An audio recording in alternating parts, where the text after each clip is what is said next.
Hello everybody, this is the 39th lecture for us on مستحيل القصير. Today we are answering Book 15 Academic Test 2 Passage number 3, Having a Laugh. We have questions from 27 to 31 say, choose the correct letter A, B, C or D. So, 27 says, we're referring to laughter and the first paragraph.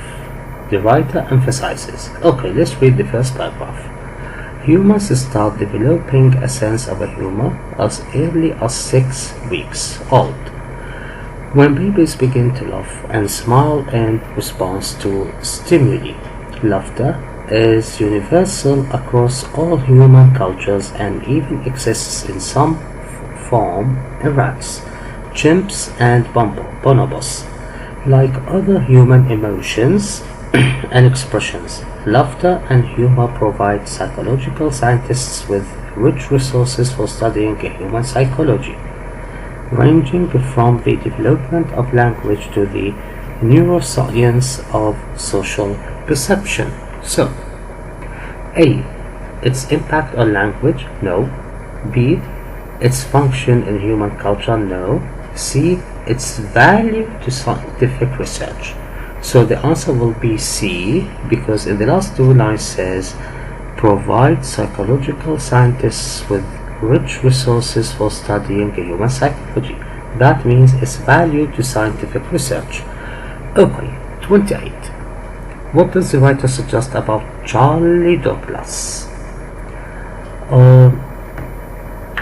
We have here in the second paragraph, Fear is focusing on the evolution of laughter, point to it as an important adaptation for social communication. Take for example the recorded laughter in TV comedy shows. Back in 1950, U.S. sound engineer Charlie Douglas hated dealing with the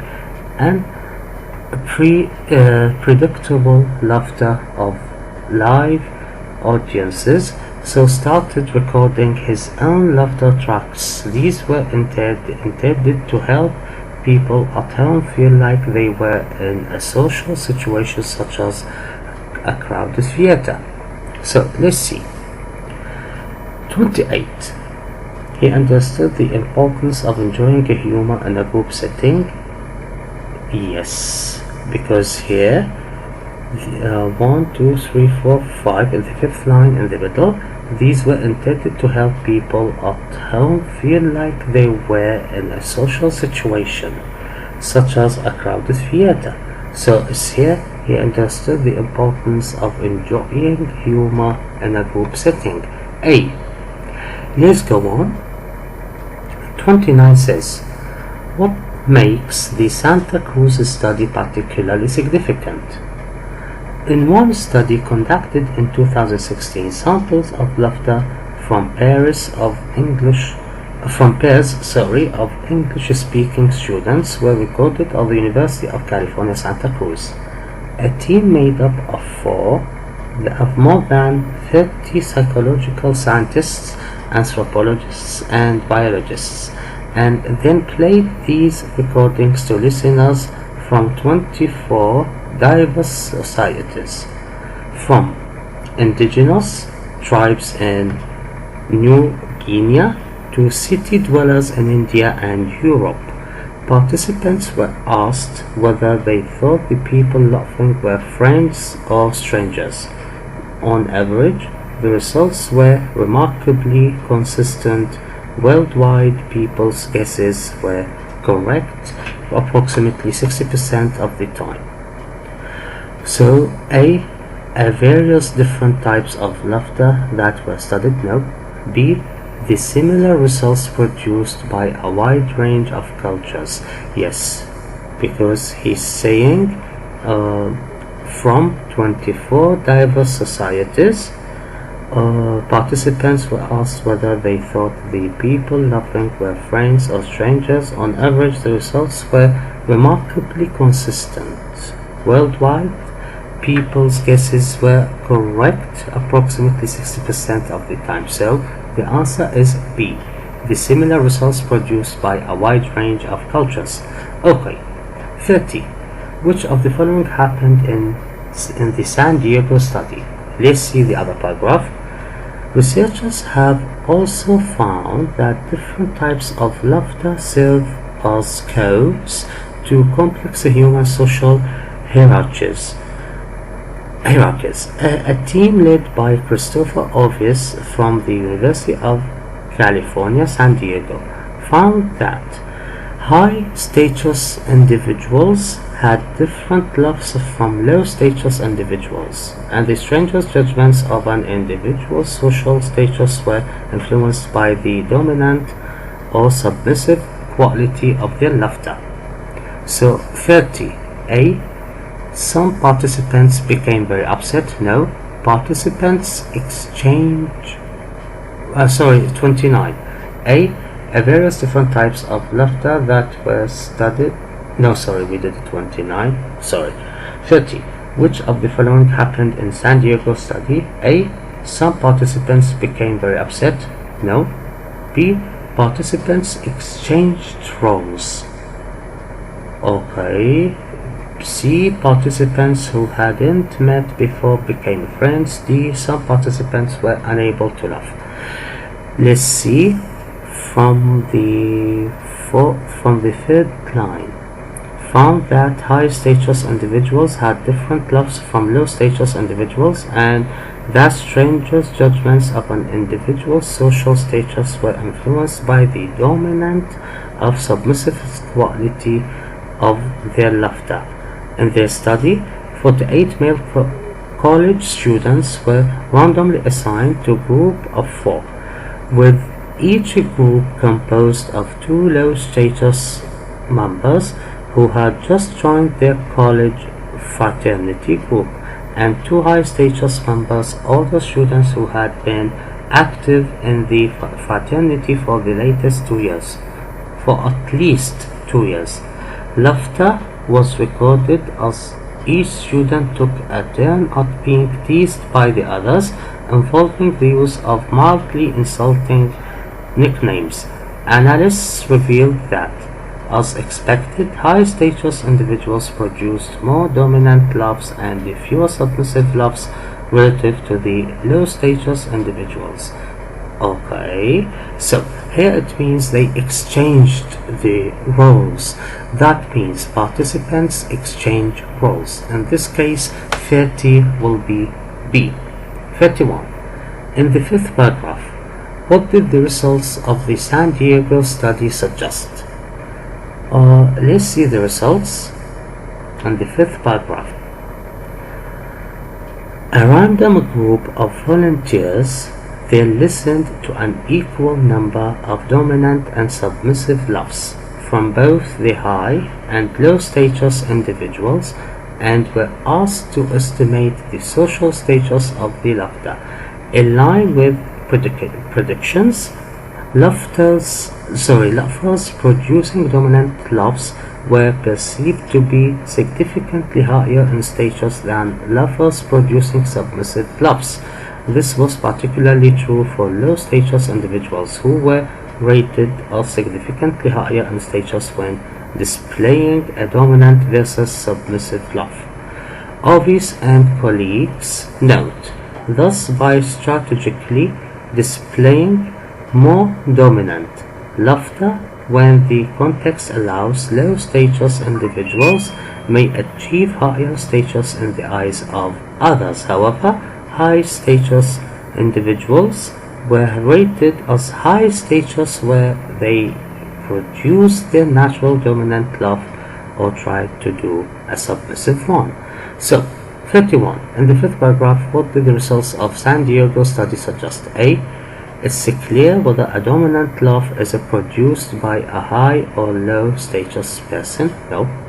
Low status individuals in a position of power will still produce submissive laughs. No. C. Submissive laughs of low and high status individuals are surprisingly similar. No, they are different. D. High status individuals can always be identified by their way of laughing. Yes, because we have in the fourth line, this was particularly true for low status individuals who were rated as significantly higher in status when displaying a dominant versus submissive love. That's the answer. Okay, now we don't need those other paragraphs because we've already answered all of them, because the last one was 31 in the fifth paragraph. Let's move. We have questions here from 32 to 36. The benefits of a humour. In one study at Australian National University, it talks about the Australian National University. Okay, then we have yes, no, not given. 37 to 40. 37 says, participants in the Santa Cruz study were more accurate at identifying the loves of friends than those of strangers. So, this one could be found in the third paragraph. Let's move on. In one study conducted in 2016, samples of laughter from pairs of English-speaking students were recorded at the University of California, Santa Cruz. A team made up of more than 30 psychological scientists, anthropologists, and biologists then played these recordings to listeners from 24 diverse societies, from indigenous tribes in New Guinea to city dwellers in India and Europe. Participants were asked whether they thought the people laughing were friends or strangers. On average, the results were remarkably consistent. Okay, participants in the Santa Cruz study were more accurate at identifying the loves of friends than those of strangers. It's not mentioned. It's not mentioned at all. So this one is not given. Okay, 38. The researchers in the San Diego study were correct in their predictions regarding the behavior of the high-status individuals. Let's see. Researchers have also found that different types of laughter serve as codes as complex human social hierarchies. A team led by Christopher Ovis from the University of California, San Diego, found that high-status individuals had different loves from low-status individuals. So the researchers in the San Diego study were correct in their predictions regarding the behavior of the high-status individuals. Yes, because we have in the third line found that high-status individuals had different lives. So, from low-status individuals. That's the answer. So, it's yes. Okay, let's move on to 36 and 39 to 40 because they talk about Australian National University. Here, we have, no, sorry, not here. Yes, it's here, sorry. The students then completed a task requiring persistence in which they were asked to guess the potential performance of employees based on provided profiles and were told that making 10 correct assessments in a row would lead to a win. However, the software was programmed such that it was nearly impossible to achieve 10 consecutive correct answers. Participants were allowed to quit the task at any point. Students who had watched the Mr. Bean video ended up spending significant more time working on the task, making twice as many predictions as the other two groups. Cheng and Wang then replicated these results in a second study, during which they had participants completed long multiplication questions by hand. Again, participants who watched the humorous video spent significantly more time working on this tedious task and completed more questions correctly than did the students in either of the groups. Although humor has been found to help relieve stress, and facilitate social relationships. The traditional view of the task performance implies that individuals should avoid things such as a human that may distract them from the accomplishment of task goals. Cheng and Wang conclude, we suggest that the humor is not only enjoyable but more importantly energizing.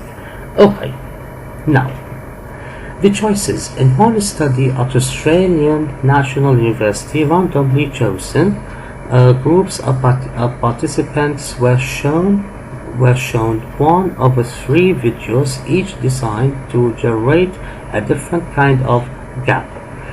The answer will be F, emotion. Why? Because in the previous paragraph they talked about the Australian National University, and they said it's funny or humorous, and also they said it's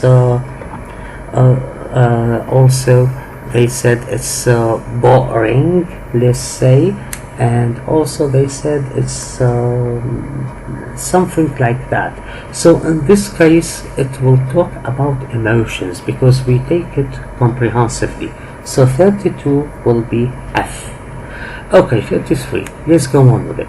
When all participants were then given a deliberately frustrating task to do, it was found that those who had watched the gap video persisted with the task for longer and tried harder to accomplish the task there. Okay, so those who did Mr. Bean, which is the funny one, which means amusing, H. Why? Because in the last line of this paragraph on the left, if you see, making it twice as many predictions as the other two groups. Okay, let's go on with the other questions. Produce similar results. Okay, we have 34. A second study in which participants were asked to perform a particularly gap task produced similar results. So in this case it will be boring because it talks about here Cheng and Wang, where they replicated these results in a second study during which they had participants complete long multiplication questions by hand. Again, participants who watched the humorous video spent significantly more time working on this tedious task and completed more questions correctly than did the students in either of the other groups. But also it means let's go back, students who had watched the subject. Okay, the same results we have, because we have the third line, 10 correct assessments in a row would lead to a win. However, the software was programmed such that it was nearly impossible to achieve 2 consecutive correct answers. Okay, so let's go on.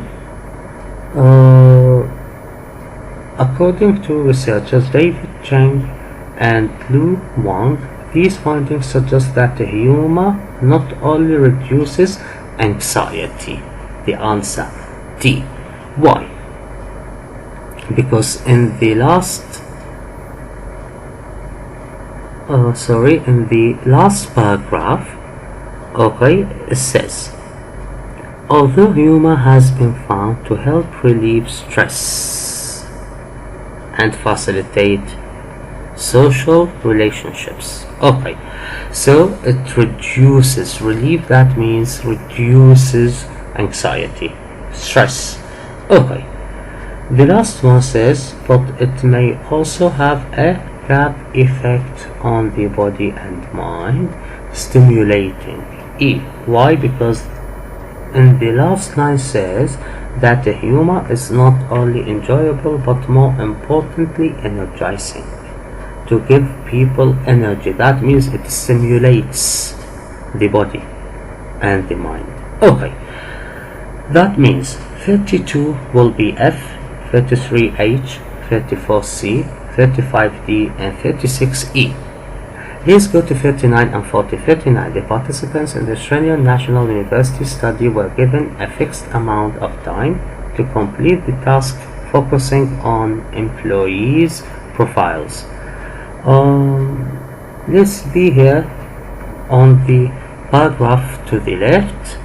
It says, let's see, the third line. However, the software was programmed such that it was nearly impossible to achieve 10 consecutive correct answers. Participants were allowed to quit the task at any point. So the answer will be no, because it gives wrong information. 40. Chen and Wang's conclusions were in line with established notions regarding task performance. Chen and Wang then replicated these results in a second study during which they had participants completed long multiplication questions by hand again. Okay, the last paragraph. Although humor has been found to help relieve stress and facilitate social relationships, the traditional view of task performance implies that individuals should avoid things such as humor that may distract them from the accomplishment of task goals. So Cheng and Wang's conclusion were in line with established notions regarding task performance. No, it gives wrong information. Okay, thank you very much. Wish that you enjoyed this lecture. If you liked it and got the benefit of it, please press the button of subscribe. If you have any questions, write them in the comments. If you have any criticism, write it in the comments too. Thank you very much for watching. That was Mr. Haidar Qasir with you.